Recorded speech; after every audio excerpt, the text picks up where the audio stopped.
Kembali lagi bersama aku Yasa Amanda. Pada podcast kali ini aku akan membahas terkait hal-hal yang dekat dengan kita mahasiswa, yaitu komunitas. Tentunya komunitas ini berbeda dengan komunitas-komunitas lainnya karena komunitas ini fokus terhadap isu-isu terkait disabilitas. Nah, hari ini kita akan mendengarkan kreativitas dan juga suara mahasiswa yang tergabung dalam komunitas disabilitas. Kebetulan Universitas Merdeka Malang, tepatnya Fakultas Psikologi, juga memiliki komunitas peduli disabilitas yang disebut dengan Kompas.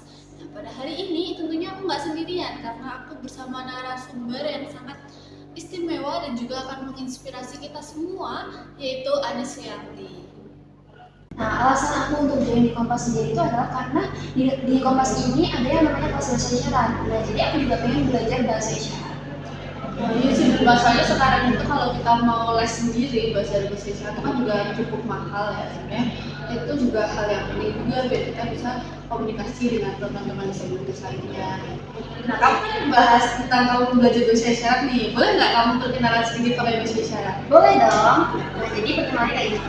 Halo, perkenalkan nama aku Anis. Anis.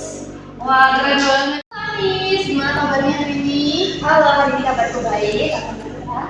Nggak sakit ya, soalnya kan sekarang musim hujan nih, banyak orang yang sakit. Gimana akhir-akhir ini kabarnya juga baik-baik aja? Alhamdulillah hari ini. Ya Allah. Tugas kuliah gimana nih, aman nggak? Ya, lumayan aman. Oh iya, kamu tuh semester berapa sih sekarang? Aku semester 3. Oke, boleh dong perkenalan sedikit kepada penonton. Oke, halo. Perkenalkan nama aku Anis. Aku mahasiswa semester 3 dan kebetulan aku juga bergabung pada komunitas mahasiswa peduli disabilitas atau disingkat sebagai Kompas. Nah, kamu tergabung di Kompas ini sejak tahun berapa? Sejak awal open recruitment sekitar tahun 2023. Oh, berarti itu kamu masih maba banget dong? Iya. Nah, kamu tuh awalnya nih yang jadi alasan kamu tergabung di Kompas itu atau nggak join di Kompas itu apa sih sebenarnya? Sebelum masuk Kompas, kamu udah pernah belajar bahasa isyarat sendiri belum? Belum. Sebelum masuk Kompas aku belum pernah belajar bahasa isyarat. Berarti itu first time banget ya pengalaman kamu. Nah, waktu kamu menerima pelajaran itu perasaan kamu tuh gimana sih? Rasaku senang dan merasa kayak inilah yang aku pengen dapetin, yaitu belajar bahasa isyarat. Itu bisa menambah wawasan juga, biar aku juga bisa berkomunikasi dengan anak difabel. Iya, benar. Soalnya tuh ya memang hal yang sebenarnya tuh penting tapi masih sangat terabaikan.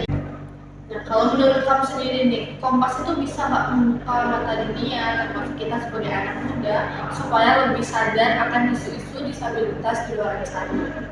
Ya, menurutku bisa, karena di Kompas ini menyediakan informasi-informasi terkait disabilitas sehingga dapat meningkatkan wawasan dari masyarakat luas terkait isu disabilitas tersebut, dan melalui informasi-informasi tersebut dapat tercipta lingkungan yang inklusif. Terus habis itu kan kamu bahas bisa kemungkinan besarnya ya, karena kan memang Kompas itu bergeraknya di bidang itu.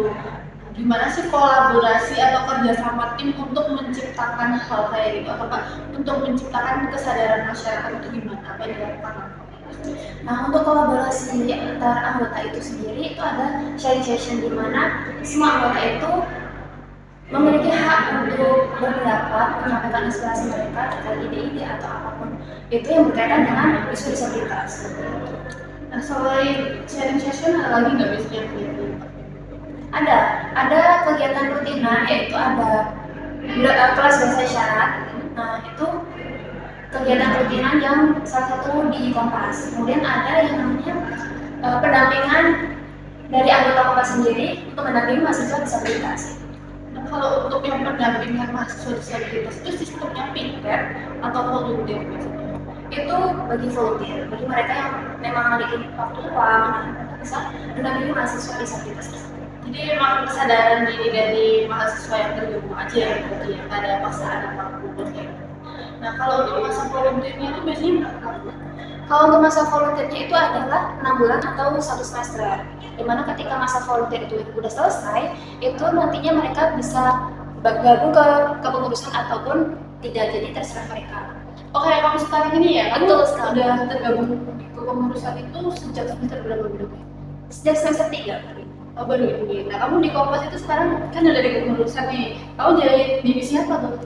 aku jadi bendahara kebetulan. Wah, keren banget sih, karena awalnya kan dari volunteer juga berarti ya? Iya. Terus tiba-tiba jadi bendahara, berarti kamu tuh kayak memang kamu tuh sangat nyaman di komunitas ini gitu. Iya sih. Juga nih aku tuh sempet ingat kalau tahun lalu itu kayaknya ada perayaan Hari Disabilitas nggak sih? Iya betul sekali. Itu tiap tahun itu kita mengadakan acara perayaan Hari Disabilitas Internasional. Kalau orang itu kan keren banget ya mereka, karena ada mulai dari lukis yang pakai tangan itu, terus habis itu ada foto juga, terus habis itu ada belajar bahasa isyarat juga, karena kamu pas ada bahasa isyarat. Betul sekali. Nah selain itu ada lagi nggak yang mungkin di mahasiswa lain belum tahu? Nah, untuk acara tahun lalu itu ada, kita kan mengundang tamu mahasiswa disabilitas, para dosen. Nah, kami itu menampilkan penampilan kayak lagu itu kita pakai bahasa isyarat, bahasa Bisindo. Oh, Bisindo itu ya. Katanya ada dua ya bahasa isyarat itu ya. Tapi yang umum dipakai itu kalau untuk teman-teman itu yang pakainya apa? Bisindo. Yang diajarkan di kelas bahasa isyarat juga ini ya juga Bisindo. Nah, kalau untuk kelas bahasa isyaratnya sendiri tuh anak-anak kompas ini bayar mentor atau gimana? Enggak, kebetulan di kompas ini ada yang memang yang gabung itu ada mahasiswa yang bisa disabilitas. Mungkin mereka sendiri yang mengajarkan kami. Iya, karena kalau memang dari yang experience sendiri itu pasti lebih mudah untuk diterima juga ya, dan pastinya lebih menyamankan kan dari teman sendiri, jadi terbiasa untuk komunikasi dan segala macam. Nah, kalau untuk tahun ini, kira-kira ada nggak acara tahunan yang akan diselenggarakan lagi oleh Kompas? Ada dong, tapi belum boleh di-spill nih buat kalian yang penasaran buat acara hari tahun ini bisa dicek di IG-nya Kompas. Wah, Kompas ini emang sukanya main rahasia-rahasiaan ya, biar surprise gitu ya. Nah, kalau mau cek di IG-nya, nama IG-nya apa Kak? Mungkin boleh di-spill ya nama IG. Bisa cek di IG-nya Kompas yaitu @kompasulmar. Jangan lupa follow ya. Iya, jangan lupa follow ya guys. Nah, kalau di YouTube ada nggak Kompas yang tahu ada YouTube-nya juga? Gak ada, sayang sekali Kompas itu belum memiliki akun. Oke, mungkin ya tips ya jabatan kamu mungkin. Ya. Nah, untuk selanjutnya nih, kamu ada nggak harapan untuk teman-teman di luar sana yang mungkin masih struggle dengan masalah isu disabilitas? Jadi untuk teman-teman yang di luar sana mungkin struggle sama isu disabilitas, aku mau menyampaikan bahwa teman-teman disabilitas itu sama kayak kita, mereka juga manusia walaupun mereka ini juga memiliki kekurangan. Mereka mempunyai hak yang sama juga seperti kita, contohnya seperti di dalam hal pendidikan gitu. Ya benar banget guys, jadi stoplah diskriminasi kepada mahasiswa-mahasiswa lain yang mungkin mengalami disabilitas, karena pada dasarnya kan mereka sama aja kayak kita, tapi mungkin ya ada sesuatu hal yang memang berbeda dari kita, tapi itu juga nggak akan ngaruh ke hal-hal lain ya, kayak pendidikan juga hanya sama, jadi nggak usah lah kita diskriminasi terhadap sesama manusia. Nah, kalau kita tuh nggak kerasa nih sebenarnya udah hampir di akhir sesi, karena sebenarnya aku masih banyak banget yang mau aku tanyain kan soal ini. Cuman kalau dibahas sekarang aja durasinya kepanjangan kan.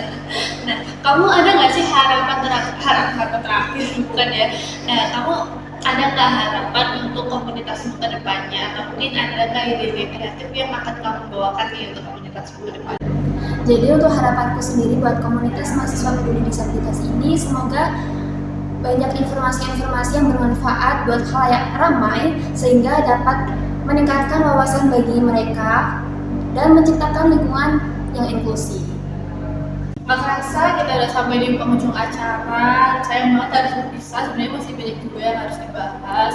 Tapi aku pertama-tama mau ucapin terima kasih banyak kepada Anis yang hari ini udah hadir dan bersedia untuk ngobrol bareng aku. Ya, terima kasih kembali. Aku juga senang hadir di podcast pada sore hari ini buat memberi informasi-informasi terkait Kompas ataupun terkait isu disabilitas.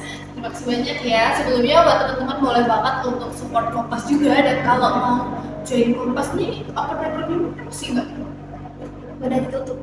Oh, udah ditutup, mungkin ya sebentar depan ya. Sampai jumpa di episode podcast selanjutnya. Bye bye.